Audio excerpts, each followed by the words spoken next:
Қайырлы күн. Назарларыңызда Астана қаласы коммуникациялар қызметінің онлайн баспасөз мәслихаты. Добрый день. Мы начинаем онлайн-брифинг пресс-центра службы коммуникации города Астаны. Бүгінгі брифингтің тақырыбы Астанада шағын және орта бизнесті мемлекеттік қолдау туралы болады. Құрметті брифингке қатысушылар, сұрақтарыңыз болса, орталықтың әлеуметтік желідегі Instagram, Facebook парақшаларына өз сұрақтарыңызды қалдыра аласыздар. Бүгінгі брифингтің спикері Қуаныш Сапаров, Астана қаласының инвестициялар және кәсіпкерлікті дамыту басқармасы басшысының орынбасары. Құрметті Қуаныш Бауыржанұлы, сөз кезегі өзіңізде, мархабат. Қайырлы күн, құрметті оқырмандар, құрметті бақ өкілдері, сөзіңізге рахмет. Қазіргі уақытта қаламызда 223.597 шағын орта бизнес субъектісі жұмыс істейді. Және ондағы жұмыспен қамтылған адамдардың саны 499.445-ті құрайды. Бұл елорданың экономикалық белсенді халқының 72,8% болып табылады. Сонымен қатар шағын орта бизнес саласында жұмыспен қамтылғандар санының өсуінің оң серпінін атап өткім келеді. 2022 жылдың қорытындысы бойынша шағын орта бизнестің қала экономикасына қосқан үлесі 69,5%-ды құрайды, немесе 7,2 триллион теңге көлемінде. Шағын орта бизнес субъектілерінің бәсекеге қабілеттілігін арттыру мақсатында кәсіпкерлерді қолдау бойынша бірқатар шаралар жүргізілуде. Атап айтқанда, кәсіпкерлікті дамытудың ұлттық жобасы шеңберінде 4 бағыт бойынша қаржылық қолдау жүзеге асырылады. Оның біріншісі – кәсіпкерлердің несиелері бойынша сыйақы мөлшерлемесін субсидиялау. Ағымдағы жылы бұл құрал бойынша екінші деңгейлі банктер арқылы 35,8 миллиард теңге немесе несие бойынша 648 шартқа қол қойылды.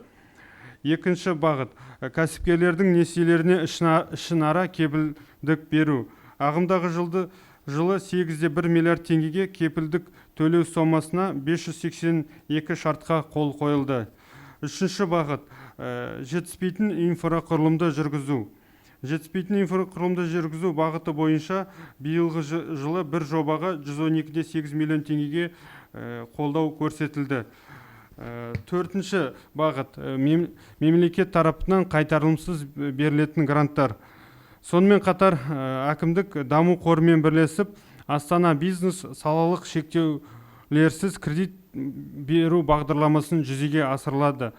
Осы бағдарламасы бойынша кәсібін жаңа бастаған кәсіпкерлер 50 миллионға дейін, кәсібін жүзеге асырып жатқан кәсіпкерлер 100 миллионға дейінгі жеңілдетілген несие ала алады. Бұл несиенің пайыздық мөлшерлемесі 7%-ды құрайды, 7 жылға дейінгі мерзімге беріледі. Бұл бағыт бойынша биылғы жылға 1 миллиард теңге қарастырылған. Сонымен қатар, енді төртінші бағыт бізде сол мемлекеттік қайтарымсыз гранттар бойынша толығырақ тоқтатып кететін болсақ, мемлекеттік гранттар Қазақстан Республикасының үкіметінің 2019 жылғы 31 желтоқсанда бекітілген кәсіпкерлікті дамыту жөніндегі ұлттық жоба шеңберінде жаңа бизнес идеяларды іске асыруға мемлекеттік гранттар беру қағидалары шеңберінде беріледі. Ағымдағы жылдың сәуір айында осы қағидаларға бірқатар өзгерістер енгізілді.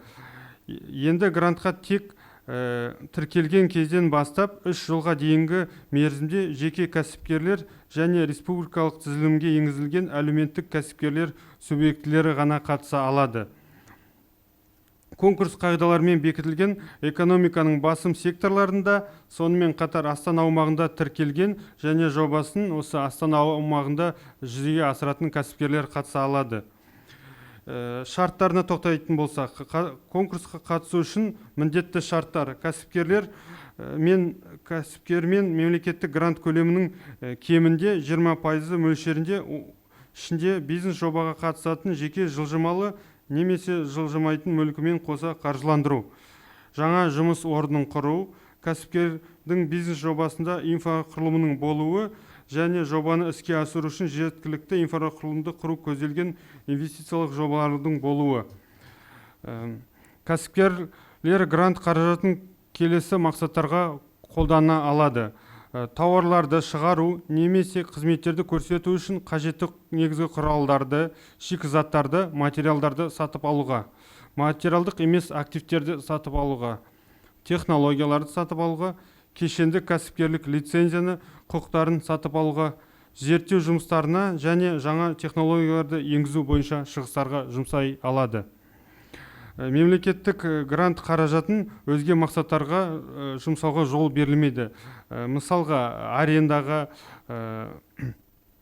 кредит төлеуге, еңбек ақы төлеуге, тағы да басқа төлемдерге жұмсауға болмайды. Биылғы жылы бізде осы ұлттық жоба аясында мемлекеттік гранттарға өтінімді қабылдау дәл қазір өтіп жатыр. 7 тамыз бен 16 тамыз аралығында бізде өтінімдерді кезекте онлайн порталы арқылы электронды түрде қабылданады. Қажетті құжаттар тізіміне келетін болсақ, ол ең бірінші өтініш берушінің қолы және мөрмен болған жағдайда куәландырылған өтінім беру сәтіндегі жалдамалы жұмыскерлердің орташа саны туралы анықтама қолмен жазуға болады, онда ешқандай шектеу жоқ. Мерзімі 3 жылдан аспайтын кәсіпкерлердің бастау бизнес оқудан өткен растайтын құжаттың көшірмесі, грант сомасының кемінде 20%-ын қоса қаржыландыру болуын растайтын құжат, және экономиканың басым секторларында кәсіпкерлердің қызметі жүзеге асыру туралы мәліметтері бар жеке кәсіпкерлерді тіркеу туралы хабарламаның көшірмесі. Назарларыңызға рахмет, сұрақтарыңызға дайынбыз. Құрметті Қуаныш Бауыржанұлы, баяндамаңызға рахмет. Сұрақ-жауап кезегіне өтетін боламыз. Итак, первый вопрос. Есть ли приоритетные направления для бизнес-идей?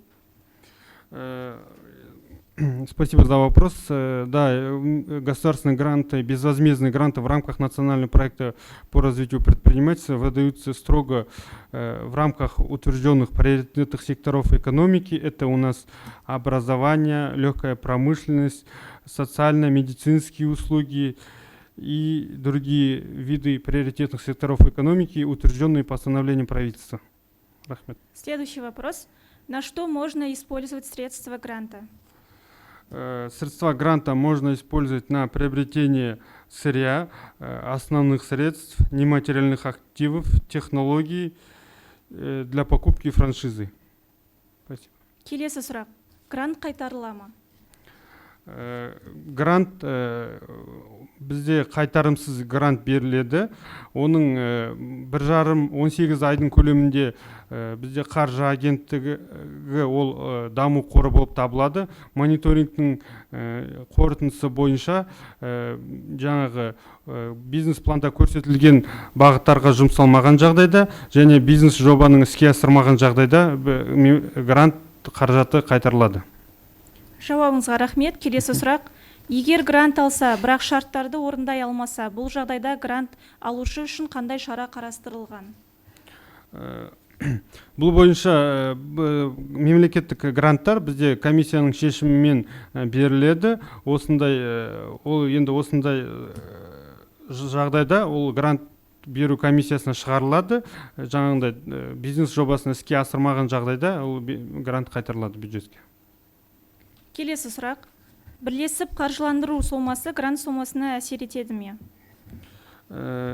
Бірлесіп қаржыландыру сомасы кемінде грант сомасынан 20%-дан төмен болмау керек. Грант сомасы бізде ережеге сәйкес 5 миллионға дейін, 5 миллионға грантқа өтінім берген жағдайда 1 миллион бірлесіп қаржыландыруы болу керек. 4 миллион болса, онда 800 мың теңге.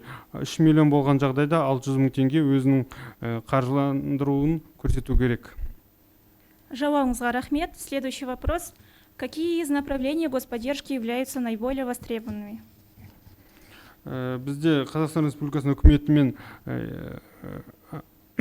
у нас в настоящее время постановлением правительства утверждены приоритетные секторы экономики. Это в основном легкая промышленность, обрабатывающая промышленность, производство, услуги в сфере образования, медицинские, здравоохранения и другие услуги.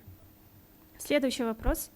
По каким из утвержденных приоритетных секторов экономики поступает наибольшее количество заявок?